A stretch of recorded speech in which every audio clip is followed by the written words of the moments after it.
Chaque jour, quelque chose te vole de l'énergie. Et le pire, c'est que ce n'est pas à l'extérieur. Cela se cache dans ta manière de penser, dans les réponses que tu donnes sans même t'en rendre compte, dans ces moments où tu repousses des décisions en appelant cela « attendre le bon moment ». Si tu n'identifies pas cela maintenant, tu peux offrir des années de ta vie en croyant que tu es simplement en train de te préparer. Le stoïcisme, loin d'être une philosophie lointaine ou dépassée, est un guide vivant pour traverser les crises et remporter des batailles intérieures. Il a été l'arme secrète d'empereurs, d'esclaves, de soldats et de personnes ordinaires qui ont trouvé le calme alors que tout, autour d'eux, semblait s'effondrer. Le stoïcisme ne promet pas de miracle. Il offre des outils éprouvés par le temps pour garder l'esprit stable, le cœur tranquille et le sens de ta vie intact. Aujourd'hui, je vais te montrer 10 leçons stoïciennes qui déconstruisent les mythes qui te freinent et placent entre tes mains le pouvoir d'agir dès maintenant. À la fin de cette vidéo, tu n'auras pas seulement une clarté mentale, tu auras un plan concret pour construire la vie que tu désires. Si tu es prêt à arrêter d'attendre et à commencer à vivre avec intention, c'est le moment. Et avant de commencer, je te demande simplement 2 choses, abonne-toi et aime cette vidéo. Ainsi, elle pourra aussi atteindre ceux qui recherchent de la clarté. Commençons. Numéro 1. L'illusion d'attendre que le bonheur arrive tout seul. L'une des erreurs les plus courantes et les plus silencieuses consiste à croire que le bonheur arrivera lorsque quelque chose, à l'extérieur, changera. Nous pensons, quand j'obtiendrai ce travail, je me sentirai bien. Quand je rencontrerai la bonne personne, je serai heureux. Quand tout s'alignera, ma vie ira mieux. Et pendant ce temps, nous traitons le présent comme une salle d'attente où rien d'important ne se passe. Le problème, c'est que cette attente vole ton énergie, ta clarté et ta paix intérieure. Tu remets ton bonheur au futur, et bien souvent, à des choses qui ne dépendent pas de toi. C'est comme donner les clés de ta maison à un inconnu en espérant qu'un jour, il te les rende. Les stoïciens ont identifié ce piège il y a plus de 2000 ans. Marc Aurèle n'a pas attendu un monde sans guerre pour ressentir la paix. Il écrivait ses réflexions au cœur de camps militaires, entouré d'incertitudes. Épictète n'a pas attendu d'être libéré pour vivre dans la sérénité, il a compris que sa véritable liberté se trouvait dans ses propres pensées. Il n'a pas attendu un empire juste pour vivre avec intégrité. Il a agi selon ses principes, même face à l'exil et aux menaces. Tous ont compris que le bonheur n'est pas une récompense que l'on reçoit, mais un état que l'on cultive jour après jour. Si tu confies ta joie à des facteurs extérieurs, tu deviens l'otage du hasard. Lorsqu'elle dépend de toi, naît alors la liberté de bien vivre, quelles que soient les circonstances. Réfléchis à ceci, combien de fois as-tu atteint quelque chose que tu pensais capable de t'apporter un bonheur durable, et peu de temps après, tu es revenu au même état émotionnel qu'avant? Ce n'est pas un échec de ta part. C'est l'adaptation hédonique, notre tendance à nous habituer rapidement, même aux meilleurs changements. La solution n'est pas d'attendre le scénario parfait, mais de commencer maintenant. De choisir, chaque jour, quelque chose qui te rend heureux. Choisir ce qui est sous ton contrôle et agir en accord avec tes valeurs. Cela peut être remercier pour ce que tu possèdes déjà, résoudre un problème avec calme, investir du temps dans ce qui te rapproche de tes objectifs, ou simplement t'arrêter pour respirer en pleine conscience. C'est là l'essence de l'amor fati, aimer la vie non seulement pour ce qui est agréable, mais aussi pour ce qui te met à l'épreuve et te construit. Cela ne signifie pas accepter les injustices, mais vivre pleinement tout en travaillant à améliorer ce qui peut l'être. Le présent est le seul endroit où tu peux agir. Chaque moment passé à attendre est un moment perdu. Alors change de question. Au lieu de te demander « Que dois-je accomplir pour être heureux ?», demande-toi « Que puis-je faire maintenant pour vivre selon ce qui compte vraiment pour moi ?» Le bonheur n'est pas une promesse pour demain. C'est une œuvre que tu construis, instant après instant. Aujourd'hui, choisis un acte conscient qui aligne ta vie avec ce qui est important pour toi. Et souviens-toi, tu n'as pas besoin d'attendre que la vie te sourie pour décider de lui sourire en retour. Numéro 2. Le grand mythe de la motivation infinie. Nous vivons dans une culture qui idolâtre la motivation comme si elle était le carburant indispensable à toute réussite. Le problème, c'est que la motivation constante monte et descend comme la marée. Et si tu dépends d'elle pour agir, tu passeras plus de temps à l'arrêt qu'en mouvement. Combien de fois as-tu dit, ou entendu dire, « Je ne l'ai pas fait parce que je n'étais pas motivé ?» Cela ressemble à une excuse acceptable, mais en réalité, cela signifie que tu remets ta vie entre les mains de quelque chose d'instable, que tu ne contrôles pas.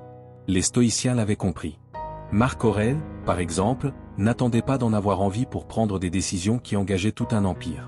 Épictète n'a pas attendu l'inspiration pour enseigner, même en vivant comme esclave. Sénèque n'a pas interrompu sa réflexion philosophique par manque d'élan, même face au danger. Il savait que ce qui soutient des résultats durables n'est pas la motivation, mais la discipline. La motivation est comme le vent, elle peut te pousser vers l'avant, mais lorsqu'elle s'arrête, tu dérives. La discipline, elle, est le gouvernail ferme qui maintient le cap, même quand il n'y a plus de vent. Agir seulement quand tu es motivé, c'est de la procrastination déguisée. Agir parce que tu as décidé d'agir, c'est de la maîtrise de soi. La discipline n'est pas une rigidité aveugle. C'est une constance intelligente, savoir ce qui est important pour toi et y rester fidèle, quelle que soit ton humeur ou les circonstances. Il existe des pratiques simples pour la cultiver. La première est la préparation mentale quotidienne, avant même de commencer la journée. Visualise les obstacles qui pourraient surgir et décide à l'avance comment tu vas réagir. Marc Aurèle le faisait pour ne pas être pris au dépourvu et pour préserver ses principes. La deuxième consiste à définir 3 actions non négociables. Avant de dormir, note 3 choses que tu feras le lendemain, quoi qu'il arrive. Elles seront tes ancres lorsque tout deviendra chaotique. La troisième est la préméditation des difficultés. Commence à anticiper les excuses et les imprévus. Si tu as prévu d'aller courir, imagine qu'il peut pleuvoir, que la paresse peut surgir ou que le travail peut interférer. Ainsi, lorsque cela arrivera, tu auras déjà décidé quoi faire. Ces pratiques éliminent la dépendance à la motivation et renforcent la confiance en toi. Chaque fois que tu tiens une promesse que tu t'es faite, même sans envie, tu prouves que tu peux faire confiance à ta propre parole. Le plus étonnant, c'est qu'en agissant sans attendre la motivation, celle-ci commence à apparaître plus souvent. Non pas comme une condition préalable, mais comme une conséquence. Bien souvent, c'est l'acte de commencer qui fait naître la motivation, et non l'inverse. La vérité est simple, nous sommes bien plus définis par les habitudes que nous répétons que par les émotions passagères que nous ressentons. La discipline est le pont entre ce que tu dis vouloir et ce que tu fais réellement. Traverser ce pont chaque jour, même quand c'est difficile, c'est construire une vie guidée par le sens, et non par les caprices. N'attends pas de te sentir prêt. Agis, et la préparation viendra ensuite. Numéro 3. L'énergie secrète de vivre dans le présent. L'une des grandes paradoxes de la vie moderne est que nous cherchons toujours plus d'énergie pour affronter nos journées, tout en gaspillant une grande partie dans des endroits où nous n'avons aucun pouvoir, le passé et le futur. L'esprit ressasse d'anciennes discussions, s'accroche à des erreurs qu'il voudrait corriger, ou se perd à imaginer des problèmes qui n'arriveront peut-être jamais. Chaque saut mental vers ce qui est déjà passé, ou vers ce qui n'est pas encore arrivé, consomme de l'énergie. C'est comme essayer de remplir un verre percé de plusieurs trous, tu verses de l'eau, mais il ne se remplit jamais. Les stoïciens savaient que le seul endroit où nous pouvons réellement agir, c'est l'instant présent. Marc Aurèle rappelait que l'homme ne vit que ce moment-ci. Le passé et le futur échappent à son contrôle direct. Épictète disait que nous ne pouvons ni changer ce qui est déjà arrivé, ni maîtriser ce qui est encore à venir. Cela ne signifie pas ignorer la mémoire ou la planification, mais refuser de sacrifier sa paix intérieure en tentant de réparer hier ou de contrôler demain. Lorsque tu es physiquement présent mais mentalement ailleurs, tu cesses de tirer profit de ce que tu fais. C'est comme être à un banquet et passer tout ton temps à regarder la porte, sans jamais goûter au repas. La vie ne se stocke pas pour plus tard. Elle se déroule maintenant. Pour récupérer l'énergie cachée dans le présent, il n'est pas nécessaire de transformer toute ta vie, mais de changer ta relation au temps. 3 pratiques simples peuvent t'y aider. La première est la pause consciente. Avant de réagir automatiquement ou de laisser ton esprit vagabonder, arrête-toi quelques secondes. Respire lentement, sens l'air entrer et sortir. Ce geste simple coupe la dispersion et te ramène à l'instant. La deuxième est l'attention au moment présent. Ouvre tes sens à ce qui se passe ici et maintenant. Observe la lumière qui entre par la fenêtre, les sons autour de toi, la température sur ta peau. Les stoïciens conseillaient de vivre avec attention même les instants les plus simples, car aucun d'eux ne reviendra. La troisième consiste à vivre chaque journée comme une unité complète. Au réveil, demande-toi, si aujourd'hui était mon dernier jour, comment le vivrais-je ? Il ne s'agit pas d'obsession pour la mort, mais de filtrer ce qui est vraiment important et de ne pas gaspiller ton énergie dans ce qui n'a pas sa place aujourd'hui. Lorsque tu t'ancres dans le présent, l'énergie qui semblait inexistante commence à se multiplier. Non pas parce que la journée compte plus d'heures, mais parce que tu cesses de les perdre dans des batailles qui n'existent que dans ton esprit. Le passé devient un maître, non une prison. Le futur, une carte, non une cage. Et le présent, le seul sol fertile pour agir. Commence petit. Quand tu te laves les mains, sens l'eau. Quand tu bois, perçois le goût. Quand tu marches, écoute tes pas. Ces instants de conscience s'enchaînent et tissent un fil de présence qui soutient ta journée. L'essentiel n'est pas d'ajouter plus de choses à ta vie, mais d'en retirer ce qui la fragmente. Il ne s'agit pas de rendre chaque moment extraordinaire, mais d'être pleinement présent à chacun. L'énergie cachée dans le présent ne se libère pas par de grands gestes, mais par une attention continue qui empêche l'esprit de s'échapper là où il n'est d'aucune utilité. Si la discipline, comme nous l'avons vu, te maintient sur le chemin même sans motivation, la présence, elle, est ce qui nourrit et renouvelle ton énergie. Tu n'as pas besoin d'attendre que quelque chose change à l'extérieur pour y accéder. Elle est disponible maintenant. Alors, la prochaine fois que tu auras l'impression que la journée t'épuise, arrête-toi un instant. Respire. Regarde autour de toi. Souviens-toi, ce qui est passé ne peut plus t'atteindre, ce qui viendra n'existe pas encore. Le seul pouvoir que tu possèdes se trouve dans cet instant précis, et c'est là que ton énergie renaît. Numéro 4, ta douleur peut être l'enseignement le plus précieux de ta vie. Toute tristesse n'est pas une ennemie. Nous vivons dans une culture qui nous pousse à sourire, même lorsque l'âme est fatiguée, et qui nous fait croire que toute ombre émotionnelle est un signe de faiblesse. Les stoïciens voyaient les choses autrement. Même les émotions les plus lourdes peuvent être des maîtres déguisés. La tristesse, par exemple, a plusieurs visages. Le premier est celui de la tristesse toxique, celle qui stagne, qui répète sans cesse les mêmes pensées, qui rouvre la blessure sans chercher à la comprendre. C'est un cercle fermé, comme rester assis devant une porte en attendant qu'elle s'ouvre toute seule, alors que la clé pend déjà autour de ton cou. Cette tristesse aspire l'énergie et paralyse l'action. Le deuxième visage est celui de la tristesse utile. Elle ne nie pas la douleur, mais ne l'idolâtre pas non plus. Elle éclaire ce qui s'est brisé, révèle ce qui a besoin d'être ajusté et t'invite à changer de direction. Elle ressemble à un phare dans la nuit, elle ne sauve pas le navire à elle seule, mais elle indique la voie pour éviter les récifs. Marc Aurèle, confronté à la perte et à la pression de gouverner un empire, ne faisait pas semblant de ne rien ressentir. Il écrivait sa douleur, la réfléchissait et la replaçait dans une perspective plus large. Épictète, qui a connu l'esclavage et la maladie, enseignait que ce qui nous blesse n'est pas seulement l'événement lui-même, mais le jugement que nous portons sur lui. Sénèque, quant à lui, conseillait de vivre de telle manière que, lorsque la douleur ou la mort se présente, nous soyons prêts non pas à les fuir, mais à en extraire un sens. Les stoïciens traitaient la tristesse comme un messager, jamais comme un tyran. Ils se demandaient, qu'essaies-tu de me montrer? Cette question exige une honnêteté profonde. Parfois, la tristesse révèle un attachement excessif, des attentes irréalistes ou la perte de quelque chose qui comptait vraiment, et qui nous offre désormais l'occasion de mieux nous comprendre. Elle peut aussi nous inviter à la gratitude pour ce que nous avons vécu. Un outil puissant pour cela est la vision d'en haut. Imagine observer ta vie comme si tu regardais une ville depuis les hauteurs. Les problèmes paraissent plus petits, non parce qu'ils cessent d'être importants, mais parce que tu les vois dans le contexte plus large de ton histoire. Ce qui semble immense aujourd'hui peut, dans 5 ou 10 ans, n'apparaître que comme un chapitre, et non comme tout le livre. Lorsque, par exemple, une relation se termine, la tristesse toxique répète sans cesse ce qui aurait pu être. La tristesse utile, elle, montre où tu as besoin de renforcer ta vie pour qu'elle ne dépende pas entièrement d'une autre personne. Elle t'enseigne ta capacité à aimer, mais aussi l'importance de t'aimer toi-même. Cette tristesse n'est pas confortable. Elle est comme une pluie froide qui nettoie la poussière accumulée. Elle dérange, mais elle purifie. Les stoïciens traversaient cette émotion avec courage, convaincus que de l'autre côté les attendait plus de clarté et plus de force. Tu peux pratiquer cela avec un exercice simple. Écris clairement ce que tu ressens et ce que tu crois être l'origine de ta tristesse. Puis demande-toi, si cette tristesse était une maîtresse, quelle leçon essaierait-elle de m'enseigner? Ensuite, applique la vision d'en haut et imagine comment tu verras ce moment dans quelques années. Cette perspective redonne de la mesure et empêche la douleur d'envahir tout l'espace. Dans la vision stoïcienne, la tristesse n'est pas un dysfonctionnement, mais une fonction essentielle. La nier, c'est perdre une occasion d'apprendre. S'y accrocher, c'est s'emprisonner. Le juste chemin consiste à marcher à ses côtés le temps nécessaire pour comprendre, puis à la laisser suivre son cours. Reconnaître la sagesse cachée dans la tristesse est un acte de respect envers soi-même. Cela signifie accepter que la vie n'est ni linéaire ni toujours lumineuse, et que même les saisons les plus grises préparent la terre à refleurir. Comme le disait Marc Aurèle, la nature ne fait rien sans raison. La prochaine fois que tu sentiras ce poids dans la poitrine, ne te presse pas de le chasser. Assieds-toi avec lui. Demande-lui ce qu'il veut te montrer. Peut-être que cette tristesse n'est pas une ennemie, mais une alliée silencieuse, en train de façonner la clarté, l'humilité et la force dont tu auras besoin demain. Numéro 5, la force d'accepter ce qui échappe à ton contrôle.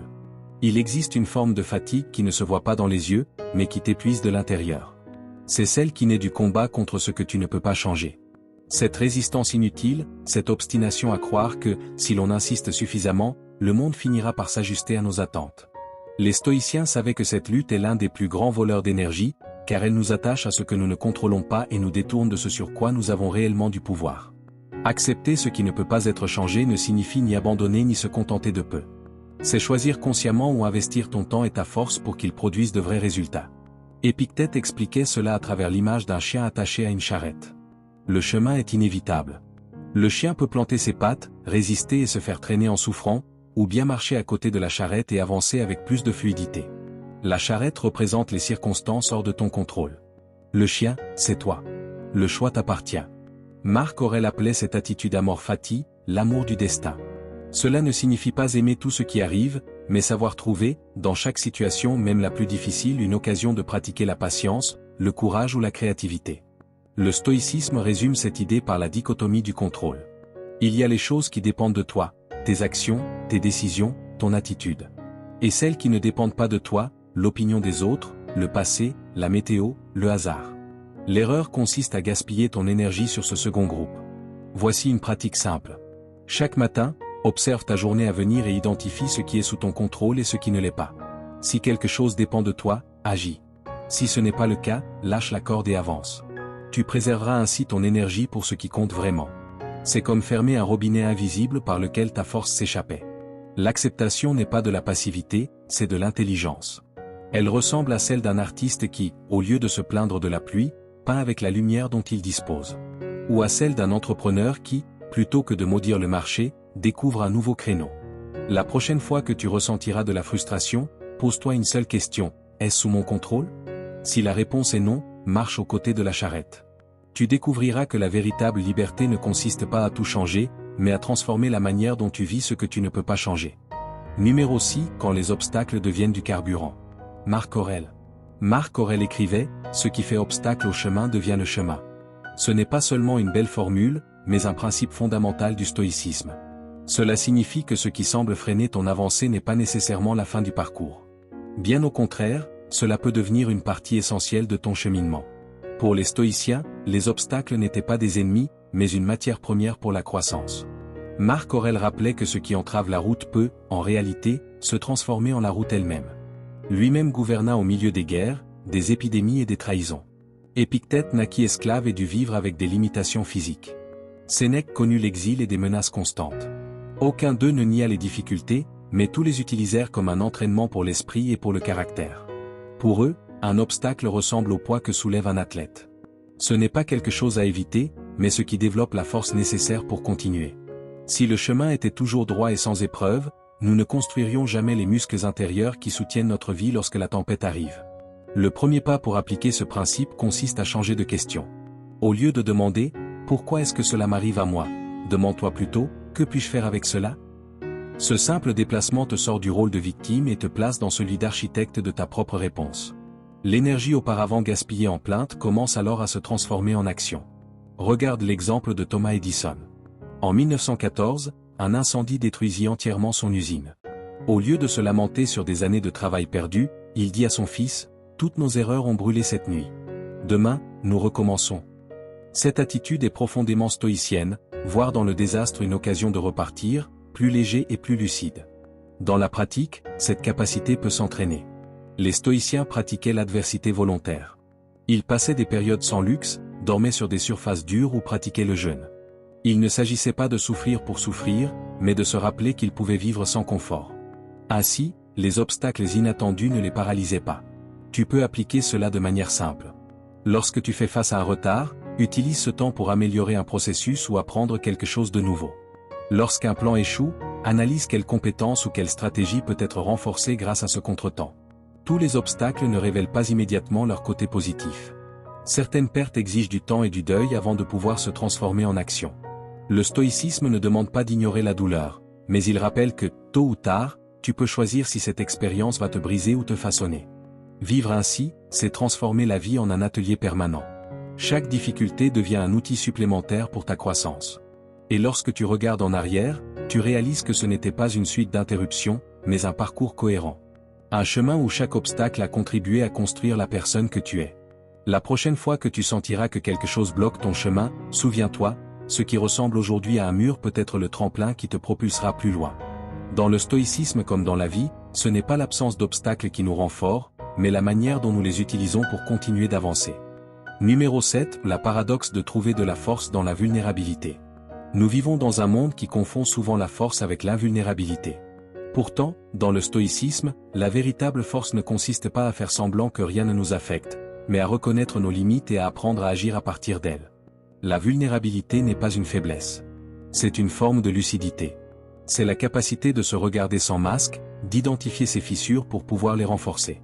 Il existe une vulnérabilité toxique, une exposition sans discernement, motivée par la recherche d'approbation, qui transfère la responsabilité émotionnelle aux autres et épuise autant celui qui parle que celui qui écoute. C'est s'ouvrir sans filtre pour obtenir un soulagement momentané, sans réel apprentissage. Et puis, il existe une vulnérabilité saine, sélective et consciente. Elle commence par la reconnaissance de nos fragilités pour nous-mêmes. Ensuite seulement, elle peut être partagée dans des espaces de respect mutuel, où il y a place pour l'apprentissage, le soutien ou la croissance. Dans ce cas, la vulnérabilité devient un outil, et non un fardeau. Les grands stoïciens ne se cachaient pas derrière une image de perfection. Marc Aurèle écrivait ouvertement sur ses propres défauts et sur ses luttes intérieures contre la colère, l'impatience et la vanité. Épictète parlait sans détour des limitations imposées par sa condition physique et par son passé d'esclave. Sénèque reconnaissait ses peurs et les passions qu'il devait encore maîtriser. Cette honnêteté ne diminuait pas leur force. Elle les rendait plus humains et plus crédibles.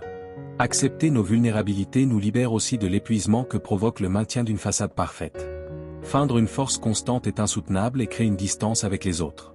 Reconnaître ce que nous ne maîtrisons pas nous ancre dans la réalité et nous permet d'agir avec davantage de précision. 3 étapes pratiques permettent de transformer la vulnérabilité en force. La première est l'auto-examen honnête. Prends des moments pour identifier ce qui te rend insécure ou te déséquilibre. Demande-toi si cette peur est réelle ou si elle n'est qu'une projection. La deuxième consiste à demander de l'aide avec intention. Partage uniquement avec des personnes capables de comprendre et d'apporter quelque chose de constructif. Ce n'est pas de la dépendance, c'est de la collaboration. La troisième est la sélectivité. Tout le monde n'est pas prêt à accueillir ta vulnérabilité de manière saine. Choisis avec soin à qui tu confies tes vérités. La vulnérabilité saine ressemble à l'entretien d'un pont. Il s'agit de reconnaître les zones d'usure et de les renforcer avant qu'elles ne deviennent des points de rupture. Faire comme si tout allait bien est le véritable danger, car cela empêche d'agir à temps. La paradoxe est simple, plus tu connais tes vulnérabilités, moins elles te contrôlent.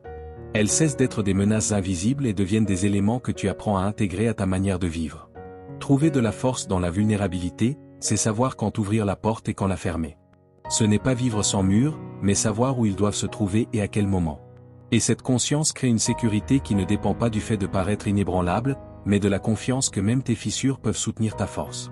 Numéro 8 ou l'énergie inépuisable de vivre alignée avec ses valeurs. Il existe une forme d'énergie qui ne dépend ni du café, ni de quelques heures de sommeil en plus, ni des éloges extérieurs. Ce n'est pas une motivation passagère, ni l'enthousiasme qui apparaît seulement lorsque tout va bien.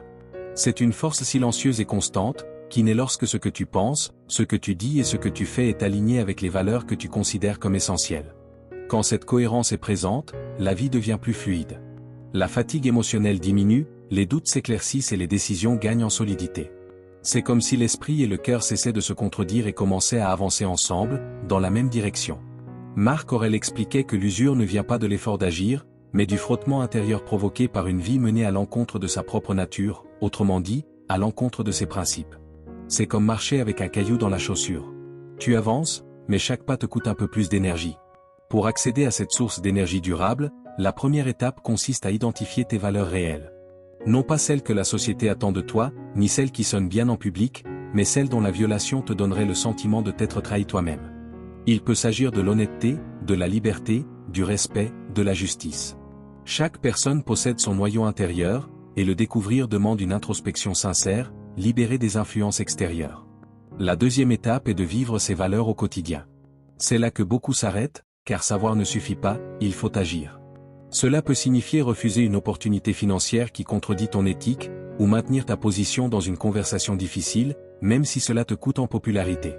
Chaque fois que tu choisis la cohérence, tu renforces ton estime de toi, ton sens du but, avec eux, ton énergie vitale. Les stoïciens pratiquaient un exercice puissant, l'examen de cohérence. À la fin de la journée, ils passaient en revue leurs paroles, leurs décisions et leurs réactions pour vérifier si elles étaient alignées avec leurs principes. Il ne s'agissait pas d'autocritique destructrice, mais d'un ajustement de trajectoire, comme un navigateur qui corrige légèrement son cap pour ne pas s'éloigner de sa destination. Un autre point essentiel est de décider en fonction de ses valeurs, et non uniquement de ses émotions. Les émotions sont changeantes. La colère peut te pousser à trahir la prudence. La peur peut t'amener à refuser une opportunité pourtant alignée avec ton désir de croissance. Les valeurs, elles, sont des boussoles. Elles fonctionnent même au cœur de la tempête. L'énergie qui naît de cette cohérence est particulière. Ce n'est pas un pic éphémère, mais un flux constant qui se renouvelle chaque fois que tu agis en accord avec ce en quoi tu crois. Même dans les jours difficiles, elle te maintient en mouvement, car tu ne luttes plus contre toi-même. Pour commencer dès aujourd'hui, note tes 5 valeurs essentielles. Observe ensuite tes décisions récentes et vérifie si elles leur sont alignées. Et avant toute décision importante, pose-toi cette question. Est-ce que cela renforce ou trahit mes valeurs? L'incohérence épuise plus que n'importe quel effort physique. Les petites trahisons intérieures, répétées au fil du temps, drainent la vitalité. À l'inverse, chaque acte cohérent te rend plus d'énergie que celle que tu as dépensée pour le réaliser. Le stoïcisme ne promet pas l'absence d'obstacles ni la disparition des émotions comme le stress ou l'anxiété. Il garantit cependant qu'avec une boussole intérieure solide, même les épreuves les plus dures peuvent être affrontées avec davantage de force. Car l'intégrité intérieure est une énergie durable. Et dans un monde fatigué de chercher à plaire à tout le monde, vivre aligné avec ses valeurs est l'une des décisions les plus libératrices que tu puisses prendre. Numéro 9, la force qui naît de la vulnérabilité. Reconnaître sa vulnérabilité est un acte d'honnêteté profonde. C'est admettre que nous ne contrôlons pas tout, que nous pouvons être blessés, qu'il y aura des jours où nous nous sentirons perdus. Mais c'est aussi affirmer que, même dans ces conditions, nous pouvons grandir, apprendre et servir. La véritable force ne naît pas du refus de nos fragilités, mais de leur intégration. Elle consiste à construire une base solide qui inclut à la fois ce qui est déjà ferme en nous et ce qui demeure fragile, puis à transformer cet ensemble en carburant pour vivre avec plus de clarté et de présence. Le stoïcisme ne se mesure pas à la beauté des paroles, mais à la cohérence de celui qui les incarne. Et c'est là que ton rôle entre en jeu, peu importe l'endroit où tu te trouves aujourd'hui. Il y a toujours quelque chose à ajuster, un geste, un choix, une pensée, une manière de voir. Commence maintenant.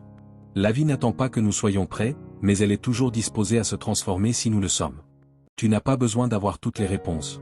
Tu as seulement besoin de la disposition intérieure nécessaire pour faire le pas suivant avec dignité, conscience et une sérénité qui ne dépend pas de ce que le monde offre, mais de ce que tu cultives en toi. Numéro 10 ou la méthode de la gratitude stratégique. La gratitude est l'une de ces vertus sur lesquelles tout le monde s'accorde pour dire qu'elle est positive. Pourtant, toutes les formes de gratitude ne se valent pas. Il existe une gratitude superficielle, faite de formules automatiques et de remerciements mécaniques, même lorsque, intérieurement, nous sommes frustrés. Il existe aussi une gratitude toxique, qui cherche à justifier l'injustifiable et à nier la douleur réelle. Les stoïciens, eux, pratiquaient une autre forme, la gratitude stratégique. Elle n'ignore pas les difficultés, mais ne leur permet pas non plus de tout envahir. Elle consiste à regarder la réalité dans son ensemble, avec ses zones de lumière et d'ombre, et à reconnaître que même les terrains les plus arides peuvent contenir des graines utiles, si l'on sait où chercher. Marc Aurèle, par exemple, notait dans ses pensées toutes les personnes de qui il avait appris quelque chose, y compris celles qui lui avaient offert de mauvais exemples. Il accordait autant de valeur à ceux qui lui montraient la bonne voie qu'à ceux qui lui enseignaient ce qu'il fallait éviter. La gratitude stratégique n'est ni passive ni naïve. Elle est active et consciente. Elle ne sert pas à excuser l'injustice, mais à extraire de la valeur même des expériences les plus dures. Être reconnaissant, c'est reconnaître les ressources cachées dans l'épreuve, transformer la douleur en leçon et l'échec en énergie pour continuer d'avancer. Pour la cultiver, plusieurs pratiques sont possibles. La première consiste à tenir un inventaire personnel des bienfaits. Un catalogue vivant qui inclut aussi bien les grandes réussites que les détails simples qui constituent ton réseau de soutien invisible. La deuxième est la gratitude par le contraste. Comme le disait Sénèque, sans le froid, nous n'apprécierions pas la chaleur. Sans la maladie, nous ne valoriserions pas la santé. Le contraste donne de la profondeur à la vie. La troisième est la gratitude inversée. Imagine ta vie sans quelque chose qui te paraît aujourd'hui banal. L'eau potable, l'électricité, la capacité de marcher. Le simple fait d'en envisager l'absence augmente immédiatement la valeur du présent. L'effet de ces pratiques est direct. En nous concentrant sur ce qui fonctionne, sur ce que nous avons et sur ce qui nous soutient, nous réduisons l'usure émotionnelle causée par l'obsession de ce qui manque. Ce n'est pas un optimisme naïf, mais un réalisme lucide. Avec le temps, la gratitude stratégique cesse d'être une réaction occasionnelle et devient un filtre permanent à travers lequel nous percevons le monde. Nous commençons à trouver quelque chose à préserver même dans la perte, et une leçon utile même dans l'échec. Cela construit une résilience silencieuse, qui n'a pas besoin de grands discours pour se maintenir. Pratiquer la gratitude stratégique est un acte de résistance face à une mentalité qui ne voit que défauts et menaces. C'est choisir consciemment quelles graines nous voulons planter dans notre esprit. Et en faisant ce choix, nous ne devenons pas seulement plus conscients de nos bénédictions, nous devenons aussi capables d'en être une pour les autres.